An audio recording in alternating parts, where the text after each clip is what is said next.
Hello दोस्तों, स्वागत है आप सबका इन्वेस्टमेंट की पाठशाला पर।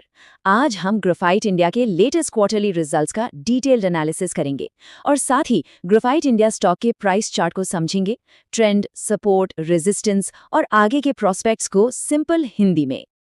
तो चलिए देखते हैं कि आज हम क्या क्या कवर करने वाले हैं। सबसे पहले हम समझेंगे कि आखिर ये कंपनी करती क्या है। फिर इसके Q3 रिजल्ट्स को देखेंगे, जिसे एक कमबैक कहा जा रहा है। इसके बाद स्टील सेक्टर से इसका क्या कनेक्शन है वो जानने की कोशिश करेंगे। टेक्निकल चार्ट्स पर भी नजर डालेंगे, आगे के क्या मौके और रिस्क हो सकते हैं उस पर बात करेंगे और आखिर में एक फाइनल टेक अवे। तो शुरुआत करते हैं सबसे बुनियादी सवाल से। आखिर ग्रेफाइट इंडिया करती क्या है? चलिए इसके बिजनेस को आसान भाषा में समझते हैं।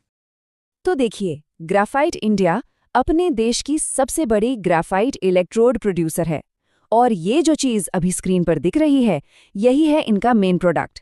ये स्टील इंडस्ट्री के लिए एक बहुत ही ज़रूरी कंज्यूमेबल है।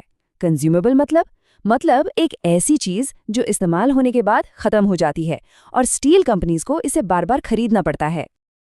अच्छा, तो अब सवाल उठता है कि इसका काम क्या है। सिंपल शब्दों में, ये इलेक्ट्रिक आर्क फर्नेस यानी EAF वाली स्टील मिल्स का एक बहुत इंपॉर्टेंट हिस्सा है।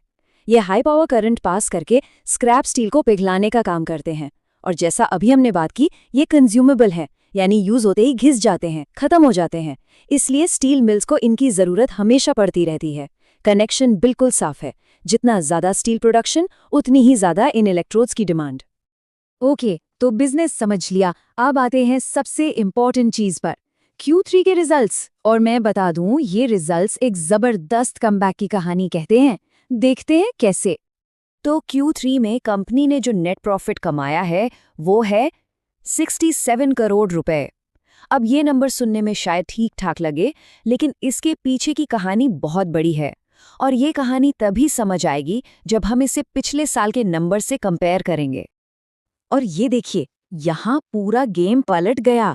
पिछले साल सेम क्वार्टर में कंपनी 21 करोड़ के लॉस में थी। हाँ, लॉस में। और अब 67 करोड़ के प्रॉफिट में। मतलब ये एक सॉलिड टर्न अराउंड है, इसमें कोई शक नहीं है। लॉस से प्रॉफिट का ये सफर ही इन रिजल्ट्स की हाईलाइट है। चलिए नंबर्स में थोड़ा और गहरा जाते हैं। नेट सेल्स यानी कुल बिक्री लगभग 23% बढ़ी है। जबरदस्त। अब ईबिटा देखिए, जो कंपनी का ऑपरेशनल प्रॉफिट होता है, ये 11 करोड़ से सीधा 150 करोड़ हो गया। लेकिन असली गेम चेंजर है ईबिटा मार्जिन। ये 2% से जंप करके 23% से भी ज्यादा हो गया। इसका साफ मतलब है कि कंपनी अब हर 100 रुपए की सेल पर पहले से कहीं ज्यादा पैसा कमा रही है। तो सवाल ये है कि आखिर ये हुआ कैसे? इतना बड़ा बदलाव आया कहां से? इसका जवाब छिपा है स्टील सेक्टर में। अब अगर हम दुनिया भर में स्टील प्रोडक्शन की बात करें तो चाइना इसका बादशाह है। 50% से ज्यादा मार्केट शेयर है उसका। इंडिया दूसरे नंबर पर आता है लगभग 9% के शेयर के साथ। पर जैसा कहते हैं ना, असली कहानी नंबर्स में नहीं, उनके ट्रेंड में होती है। और ये देखिए, यहाँ है असली ट्विस्ट। एक तरफ चाइना का स्टील प्रोडक्शन नीचे गया, वहीं दूसरी तरफ इंडिया में प्रोडक्शन 10% से भी ज्यादा बढ़ गया। क्यों? क्योंकि अपने यहाँ इंफ्रास्ट्रक्चर और मैन्युफैक्चरिंग पर पूरा जोर है। और अब तक तो हम समझ ही चुके हैं, ज्यादा स्टील प्रोडक्शन का मतलब है ग्रेफाइट इंडिया के इलेक्ट्रोड्स के लिए ज्यादा डिमांड। सिंपल। और फ्यूचर की बात करें तो ये EAF मेथड यानी इलेक्ट्रिक आर्क फर्नेस स्टील बनाने का फ्यूचर है। ये पुराने तरीके से सस्ता भी है और एनवायरनमेंट के लिए भी बेहतर है, क्योंकि कार्बन एमिशंस कम होते हैं। तो जैसे जैसे पूरी दुनिया ग्रीन होने की तरफ बढ़ेगी, EAF का यूज बढ़ेगा और इसका सीधा फायदा ग्रेफाइट इंडिया जैसी कंपनीज को लॉन्ग टर्म में मिल सकता है। ठीक है, तो अब तक जो भी हमने समझा उसको जोड़कर आगे का सोचते हैं। ग्रेफाइट इंडिया के लिए आगे क्या मौके हैं और क्या खतरे हैं? सबसे पहले कंपनी की सबसे बड़ी ताकत की बात करते हैं और वो है इसकी बैलेंस शीट। कंपनी के पास लगभग 4,000 करोड़ रुपए का नेट कैश पड़ा हुआ है। ये बहुत बड़ी बात है। इसका मतलब है कि कंपनी फाइनेंशियली बहुत स्ट्रांग है और आगे बढ़ने के लिए, नए प्रोजेक्ट्स में इन्वेस्ट करने के लिए उसके पास पैसों की कमी नहीं है। और इसी कैश का इस्तेमाल करके कंपनी एक बिल्कुल नए और एक्साइटिंग सेक्टर में एंटर कर रही है, और वो है इलेक्ट्रिक व्हीकल यानी EV का इकोसिस्टम। तो प्लान क्या है? प्लान है लिथियम आयन बैटरीज के लिए एक जरूरी मटेरियल यानी सिंथेटिक ग्राफाइट एनोड मटेरियल बनाना। इसमें कंपनी लगभग 4,330 करोड़ रुपए इन्वेस्ट करेगी, पर एक साथ नहीं, अलग अलग फेजेज में। और इसके लिए पैसा कहाँ से आएगा? कुछ कंपनी के पास जो कैश है उससे और थोड़ा बहुत लोन लेकर। ये एक बहुत बड़ा मूव है क्योंकि ये कंपनी को सीधा एक हाई ग्रोथ ईवी मार्केट में ले जाता है। तो चलिए सारी अच्छी बातों को एक साथ समअप करते हैं। पहला, इंडिया में स्टील की डिमांड स्ट्रॉन्ग है। दूसरा, पूरी दुनिया EAF टेक्नोलॉजी की तरफ जा रही है। तीसरा, कंपनी के मार्जिन्स Q3 में रिकवर हुए हैं। चौथा, EV बैटरी मार्केट में एंट्री एक जबरदस्त ग्रोथ अपॉर्चुनिटी है।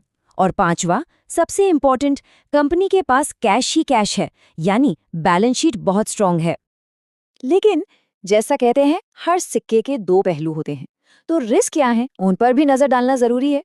पहला, स्टील सेक्टर साइक्लिकल है, मतलब इसमें तेजी और मंदी के दौर आते रहते हैं। दूसरा, रॉ मटेरियल जैसे नीडल कोक, उसके दाम ऊपर नीचे होते रहते हैं, जिसका असर मार्जिन्स पर पड़ सकता है। तीसरा, ग्लोबल डिमांड खासकर इंडिया के बाहर थोड़ी अनसर्टेन है। और सबसे बड़ा रिस्क, इतना बड़ा जो ईवी प्रोजेक्ट कंपनी लगा रही है, क्या वो उसे टाइम पर और बजट में पूरा कर पाएगी? इससे कहते हैं एग्जीक्यूशन रिस्क, जो यहाँ पर काफी बड़ा है। तो इन सब बातों का मतलब क्या निकलता है? हमारा आखिरी निष्कर्ष क्या है? क्या चीजें ध्यान में रखनी चाहिए? खुद कंपनी के चेयरमैन के बांगुर का कहना है कि कंपनी EAF की तरफ शिफ्ट का फायदा उठाने के लिए बिल्कुल तैयार है, जिससे इलेक्ट्रोड्स की डिमांड में सुधार आएगा। तो कंपनी के कोर बिजनेस को लेकर मैनेजमेंट काफी कॉन्फिडेंट नजर आ रहा है। तो आखिर में सबसे बड़ा सवाल यही है, क्या ग्राफाइट इंडिया अपने पुराने साइक्लिकल बिजनेस और नए एम्बिशियस EV प्लान के बीच एक सही बैलेंस बना पाएगी? इसी सवाल का जवाब कंपनी की लॉन्ग टर्म ग्रोथ स्टोरी लिखेगा। ये वीडियो सिर्फ एजुकेशनल पर्पस के लिए है, मैं कोई बाय सेल रिकमेंडेशन नहीं दे रहा। स्टॉक इन्वेस्टमेंट्स मार्केट रिस्क के अधीन होते हैं। इन्वेस्ट करने से पहले अपनी रिसर्च या सेबी रजिस्टर्ड एडवाइजर से कंसल्ट करें। अगर आपको ये वीडियो यूजफुल लगा हो तो लाइक कीजिए और ऐसे ही स्टॉक एनालिसिस और चार्ट वीडियोस के लिए इन्वेस्टमेंट की पाठशाला को सब्सक्राइब करना ना भूलें। धन्यवाद।